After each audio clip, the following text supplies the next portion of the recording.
ए रुचि यामा ढोका हल भने सुनिदेश ढोका हल भनेर मलाई ढोका सोका फोडिन्छु मैले खोल्दिन छिटो ढोका हल तेरो मैतीले राजा कहाँबाट धोकेर आयो यति राति कुकुरका मुख खारी जे खाइ तँलाई बाल राम्रो तर्नीसँग नाइट क्लबमा बसेर आएको छु म गर के गर्छस् लु त्यही जाने जहाँ जे खाएको छ त्यो क्लबतिर त्यही गएर सुत्ने यहाँ आउने त्यही गरेर सुत्ने मतलब घरको बुढीसँग सुत्दा वाक्क भइसक्यो सुत्छु मलाई के त जस्ता केटी मान्छे कति पाइन्छ कति तेरो म अभागी पति गइहाल्नु यहाँ मेरो घरमा आउनु पर्दैन तेरो चोथाले अनुहार खुरुको लागि चाबी खल ढोका हल भने सुन्नेस् अरे रुन्ची कि आमा तैँले नहलेर के हुन्छ र 4 वर्ष अगाडि म्यादी पुलिसमा जाँदाखेरि पुरा स्लिपिङ ब्याग पाछु त्यही लिएर बाहिर सुत्छु म तैँले नहलेर बाल मलाई यहाँ मेरो घरमा डिस्टर्ब गर्न आउने होइन है खुर्क जाने तेरो घर र तेरो बाउको घर मैले नकमाएसँग मेरो घर हुन्छ तेरो ससुराली मान्छे म आफ्नै घरमा आज ढोकावल जाने उतै जान्दा रक्सी खाएको छ त्यही गरेर सुत्ने यो अर्कैसँग सल्किछेस र जाने आजकल उल्टे कुलो गर्छ अर्कैसँग सल्किछेस क्या हो 12 बजे राति रक्सीको मुठ खाएर आएर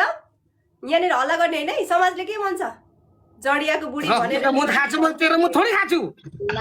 रक्सीको मुठ खाछु म तेरो मुठ थोडी खाछु मैले जसको सुकै खाऊ म मेरै सम्पत्ति खाए तैँले किन्दिछेस मलाई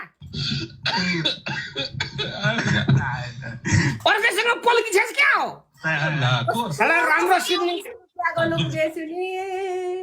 राम्रो श्रीमती पाल्न पनि गाह्रो छ यार क्लबतिर म केटी घुमाउने यता अर्कोले घुमाइदिएर हुन्छ यार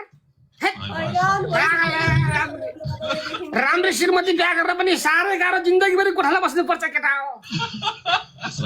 ए रुन्ची ग्यामा ढोका खोल भने सुन्नेस् कुन दिन म यो बुढोलाई छोडेर हिँड्छु अनि मलाई ढुक्क हुन्छ यो मेरो सारङ्गी रेटिङ छोडेर हिँडिसक्थे सारङ्गी रेटिङ छ बुढीका सारङ्गी रेटिङ छ बुढीको गर्लफ्रेन्ड भेटिन्छ हामीले त केटाले दिन्छ र यस्तै छ क्या रुन्ची आमा कोहीसँग बस्नु भन्दा त बुढी जीवनमा एक्लै बसेको भए हुन्थ्यो बेनी नगरिकन कुन दिनमा दशा लागेर यस्तो जडिया बुढो कोही भेट्यो मेरो दौरा जान देखेर त हो नि तैँले मसँग माया लागेको होइन भन् त अनुहार पनि नपरेको बिहोरा पनि नपरेको मेरै भाग्यमा कुन चाहिँ श्राप दिएको नि यस्तो पोइ भेटेर तेरै छ तेरै सत्य सावित्री तेरै अनुहार चाहिँ हेमा मालिनी जस्तो म त हेमा मालिनी जस्तो जस्ता केटी हो त म त कति रत्न पार्कमा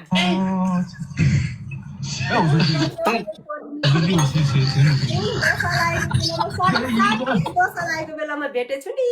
तँलाई दशा होइन दशा चाहिँ मलाई लागेको चाहिँ कुन दिन यस्तो अनुहार धनुहार केटी पाएछ यार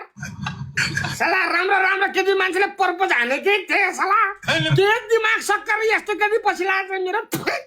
मलाई ला अनुहारले आउँछ होला नि केटी लिएर आउँ गए माइततिर जवानीमा त झिल्के थियो यार केटी